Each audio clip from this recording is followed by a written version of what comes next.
Okay, welcome to our lecture on Module 5. This week we'll talk about diagnosis.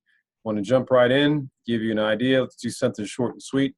Okay, so we want to make sure that we get a good diagnosis going forward. One of these techniques that we'll talk about is actually the one related to our textbook, the trauma-focused cognitive behavioral therapy. The authors state that there has to be an absolute clear PTSD diagnosis for you to actually use this technique. So there's some debate whether ACEs, traumatic experiences in childhood, actually cause PTSD. I think in certain cases, sexual abuse, physical abuse, some of the exposure to domestic violence, some of these things can very clearly cause PTSD.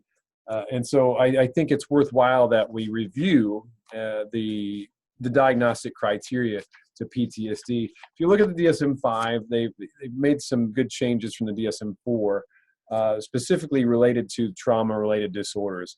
Though the first change that I'm really pleased with was they moved reactive attachment disorder into the trauma-related disorders. What used to be a disorder of childhood, it's like, no, that's trauma. And so their recognition of ACEs and kind of dovetailing into the other trauma-related diagnosis.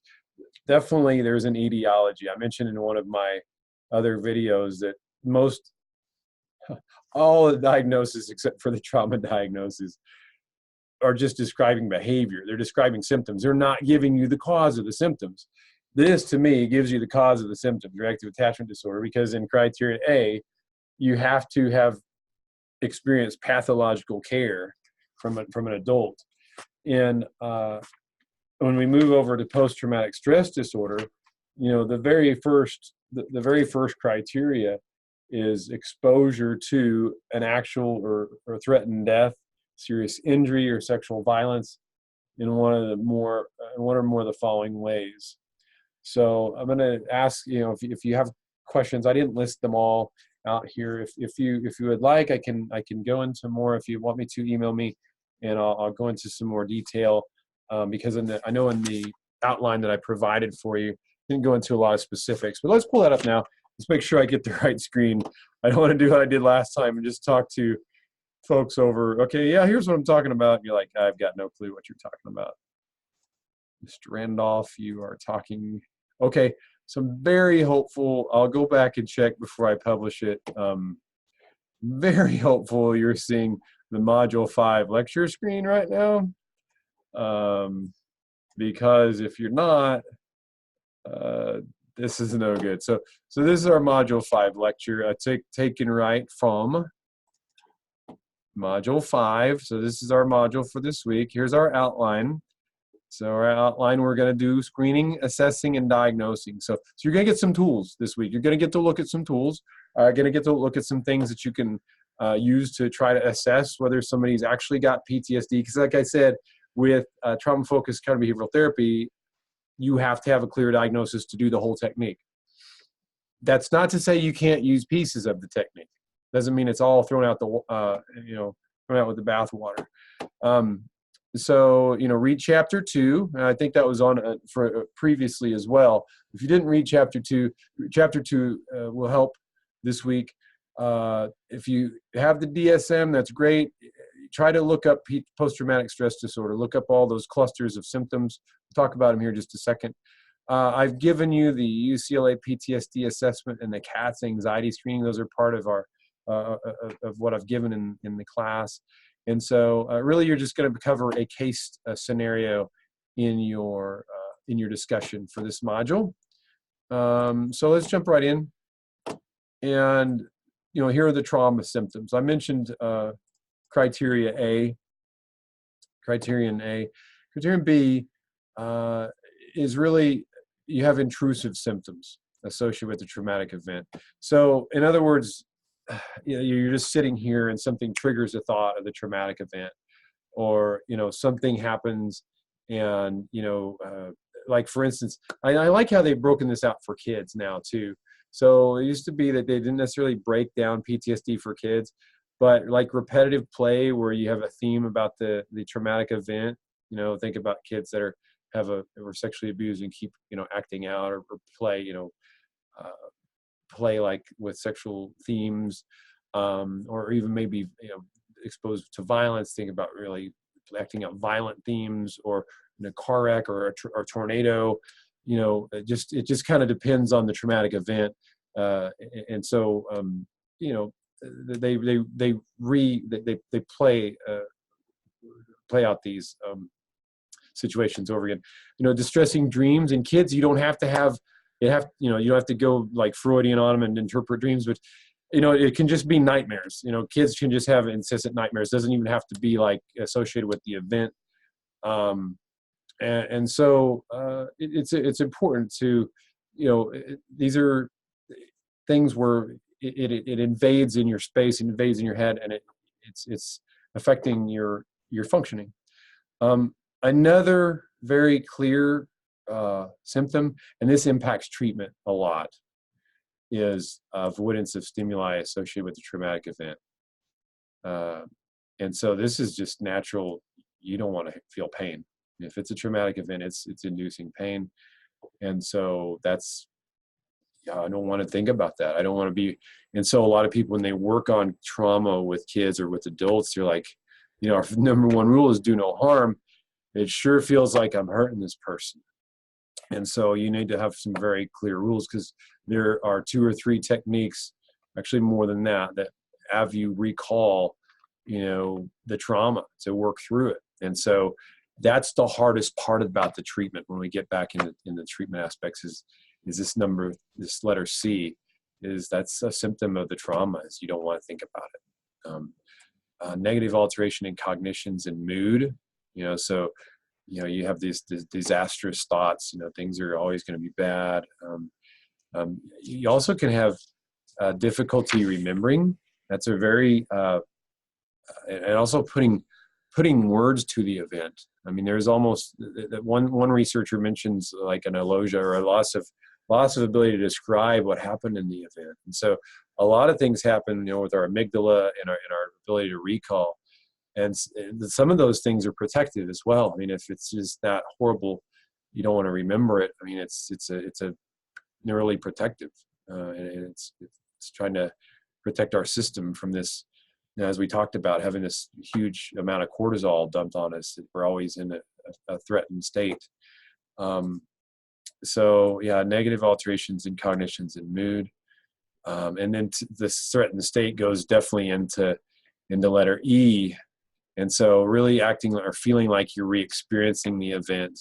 And so when we're in session and we're like TFCBT, there's a trauma narrative that goes with that. And if you're bringing people into like memories of what happened, they're going to feel like it's still happening. And that happens a lot of times, even outside in dreams, and just like in real life, you just feel that's one of the symptoms of trauma. I feel like it's happening again. And I'll go back to this one, this intrusive symptoms. I've had many trauma survivors incessantly dwell on the trauma. And if you think about that, that's a survival a tool as well, because I'm going to try to replay this over and over and over in my mind, thinking about, and usually what happens is people get up on aspects of how they can change it. How could I have made that different? What could I have done that would have impacted that, where I wouldn't have experienced that? And this is also where people start getting into these faulty attributions, where if I'd have just done this differently, especially when we're kids, this is just not something that's on our control. It's just not. There's something called an attribution wheel that we'll get into later, and and you'll ask people, to what do you attribute this? Well, 75% of this attribution is on me, because I shouldn't have been there. It's like, wow, you were 7. And so you had but these are good tools to bring out, but we'll get there. I'm excited. I'm getting ahead of myself a little bit, but these are, traumatic symptoms. So we work with these things. Marked alteration in arousal. We talked about that. Duration of the disturbance is more than 1 month. So it has to be more than 1 month. It also has to be at least a month after the event, because you're dealing with acute trauma if it's within 30 days. That's really where you distinguish acute trauma from post-trauma, is that first 30 days, because we can go through something really crappy and feel horrible, you know, like the death of a parent or a bad accident or something like that. And if we are able to kind of cope and synthesize and integrate that, okay, into our coping skills, and now we're doing better. And after 30 days, we don't have these intrusive thoughts. We don't have nightmares. We don't have, you know, these flashbacks. We don't get PTSD. We don't have PTSD. You know, we had acute trauma because we may have had that, you know, this rumination on the event that first month. But after those 30 days, if those are clear, you don't have post-traumatic stress disorder. Within 30 days, you have acute stress disorder. You can't have post-traumatic stress disorder if it's within 30 days of the event. Remember that. Otherwise, it's acute stress disorder. The disturbance causes clinically significant stress. And it's not attributable to other physiological effects or a substance. So this is new for DSM-5. It's got again, go through these symptoms, presence of intrusive symptoms. Welcome to work through those. Differential diagnoses. So Cohen, Manarino, and Deblinger on pages 28 through 40 talk about assessment strategies for traumatized children. So please, that's part of your reading. Please go through that. Please read through that. Take a look at that, because it talks about, you know, traumatic nature of death, typical grieving, you know, and also treatment considerations. These are really big. So you have to have the diagnosis of PTSD, but if you're going to do actual trauma-focused cognitive behavioral therapy, the whole 9 yards, there has to be safety at home. If you're going to talk to somebody about their trauma, because that's one of the hallmarks of TFCBT, is doing this narrative, having them talk about the trauma. There has to be safety at home. There has to be a stable adult. There has to be a permanent situation and caregiver. So liken this to like surgery, and I'll get back there. I'll use this image later on too. If you're going to have somebody talk about their traumatic event, it's basically the equivalent of like opening somebody up for surgery, because you need to be able to work with them for a long time, and then also work through and work with coping skills, development of coping skills, development of having power over that event. What we're doing in the trauma narrative is giving the child control over that event, rather than that event controlling them. And so that in that process is basically, you know, sewing them up, helping that heal. But in one situation, a child was moved, and we're in the middle of the trauma narrative, and it was just like, it's horrible. And the child ended up going, you know, inpatient, because it was not a situation where it was safe. You know, it was not good. And so we'll talk about that. So permanence and living situation are very important.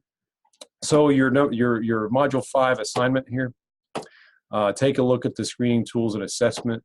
I've given you case study practice to look at. So look over this information. If you struggle, if you have questions, please reach out, please email me. Coming up next week, I hope I'll be able to, you know, I'll try to get back to those in 24 hours. Can't promise anything on the weekends, but hope this is a good informational video for you, and a good experience on the discussion board. Stay tuned for module 6. I'll do that next.